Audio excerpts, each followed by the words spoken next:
नमस्कार, आप देख रहे हैं अमर उजाला का डिजिटल प्लेटफॉर्म अमरउजाला.com और आपके साथ मैं हूं करण दयाल। इन दिनों देश भर में लोकसभा चुनाव की सरगर्मियां तेज हैं। देश के 21 राज्य और केंद्र शासित प्रदेशों के साथ साथ उत्तराखंड में भी 19 अप्रैल को पहले चरण की वोटिंग होनी है। ऐसे में चुनाव के दिन कैसा रहेगा उत्तराखंड में मौसम का मिजाज, ये जानने के लिए हमारे साथ मौजूद हैं मौसम विज्ञान केंद्र के डायरेक्टर विक्रम सिंह जी। उनसे जानेंगे कि उत्तराखंड में आने वाले दिनों में कैसा रहेगा मौसम। सर, अमर उजाला में आपका बहुत बहुत स्वागत है। जी नमस्कार सभी श्रोताओं को। हाँ, जहाँ तक अभी बात करें मौसम की उत्तराखंड के लिए, तो आज 15 तारीख आपकी है।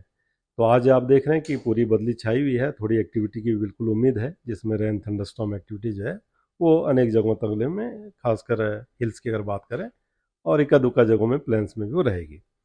कल से एक्टिविटी कम हो जाएगी, पर फिर भी जो अंदर के हमारे डिस्ट्रिक्ट्स हैं, उत्तरकाशी, चमोली, पिथौरागढ़, रुद्रप्रयाग, बागेश्वर है, तो उनमें छुटपुट एक्टिविटी कल भी रहेगी।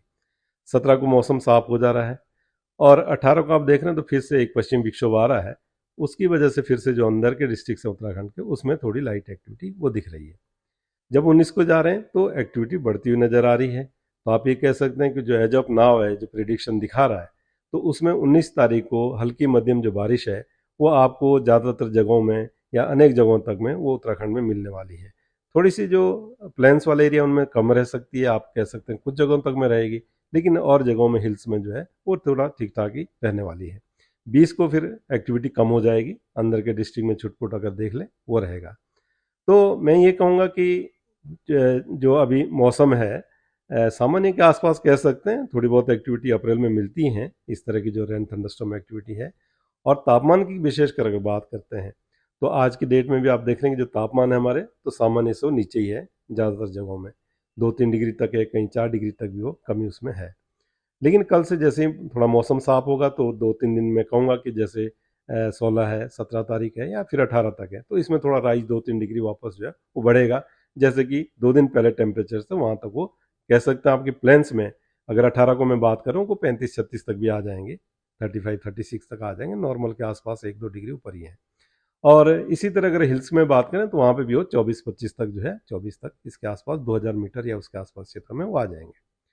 लेकिन जब 18 के रात शाम से जो एक्टिविटी की एक शुरुआत होगी, तो आप देखेंगे कि 19-20 में वापस ये जो है तेज़ी से गिरेंगे। तो मैं कहूँगा कि 4 से 5 डिग्री तक या 3 से 4 डिग्री तक की कमी इनमें अक्रॉस द स्टेट अगर मैं बात करूँ वो आ जाएगी। तो आप ये कह सकते हैं कि जो हिल्स में है वो तापमान सामान्य से 2 से 3 डिग्री तक, वो कम से कम 2 से 4 डिग्री आप कह लीजिए, वो कम रहने वाले हैं। तो जो लोग चुनाव की पार्टीज़ हैं वो जा रही हैं आपके जो है उच्च हिमालयी क्षेत्रों में या जो हिल्स हैं उनमें जा रहे हैं, तो कहीं ना कहीं उनको अपना जो है थोड़ा इंतजाम जो है, जो वुलन वगैरह वो लेके जाए, तो वहाँ ठंडा रहेगा। तो जैसे मैंने बोला, मैक्सिमम टेम्परेचर अगर 2000 मीटर उसके आसपास की बात करते हैं, तो 18 से 20 के आसपास वो रहने वाला, तो ये अपने आप में कम है मैक्सिमम इतना। और न्यूनतम अगर बात कर लें तो मैं कहूँगा कि 10-11 तक वो रहने वाले, 19-20 में अगर मैं बात करूँ, तो कहीं ना कहीं थोड़ा वहाँ पे उस चीज़ की ज़रूरत रहेगी। साथ ही मैं ये कहूँगा कि अगर वार्निंग की हम बात कर लें 19 तारीख के लिए, जैसे एक्टिविटी अभी दिख रही है उसमें कुछ चेंज होता तो आगे। साथ ही मैं ये कहूँगा कि अगर वार्निंग की हम बात कर लें 19 तारीख के लिए, जैसे एक्टिविटी अभी दिख रही है उसमें कुछ चेंज होता तो आगे बताएंगे। लेकिन ये लग रहा है कि हल्की जो थंडरस्टॉर्म एक्टिविटी उसमें लाइटनिंग है या गस्टी विंड्स है जो 30-40 किलोमीटर पर आवर तक की हो सकती है। तो जहाँ जहाँ पे आइसोलेटेड हालांकि ये रखी गई है, आइसोलेटेड की एक्सपेक्टेशन है, ऐसा नहीं कि सब जगह होगा। तो वो चीज़ें हैं वो हम भेज भी रहे हैं चुनाव आयोग को, जो यहाँ पर इलेक्शन ऑफिसर हैं उनको भेज रहे हैं, स्टेट में स्टेट इलेक्शन ऑफिस को भेज रहे हैं। और उसमें जो प्रिकॉशन की जब बात आती है, तो ये मैं कहूँगा कि क्योंकि उस दिन लाइनें लगेंगी, और जहाँ पे ऐसी एक्टिविटी रहेगी थंडरस्टॉर्म वाली, तो कहीं ना कहीं जो लाइटनिंग वगैरह उसमें स्ट्राइक का चांसेस बढ़ जाते हैं जब आप ओपन उसमें हैं और ऐसी एक्टिविटी चल रही है। तो कहीं ना कहीं जिस दौरान थोड़ी एक्टिविटी चलती है तो थोड़ी देर के लिए मतदान रोका जा सकता है। उसमें आपको अगर मैं कहूँ, ये जो ऐसी इस तरह की जो एक्टिविटी आधे घंटा 1 घंटे या आजकल जो है वो चलती है, उसके बाद मौसम शांत शांत हो जाता है, तो वो किया जा सकता है। लोगों को थोड़ा डिस्पर्स किया जा सकता है, या शेड वगैरह अवेलेबल है तो उसमें जो सेफ जगह में थोड़ा वो इंतजार कर सकते हैं, और फिर पुनः जो है चीज़ें शुरू हो सकती है। तो यही एक प्रिकॉशन मैं कहूँगा कि मैं इस तरह का आप रख सकते हैं। प्लेन्स में जहाँ तक बात है, तो ठीक जैसे मैंने बोला 32 से 34 तक जो टेम्परेचर हमारे मैक्सिमम में रहना चाहिए, तो बहुत ज़्यादा तो नहीं है, लेकिन अपने आप में अगर आप बाहर खड़े हैं तो इतना टेम्परेचर भी काफ़ी होता है।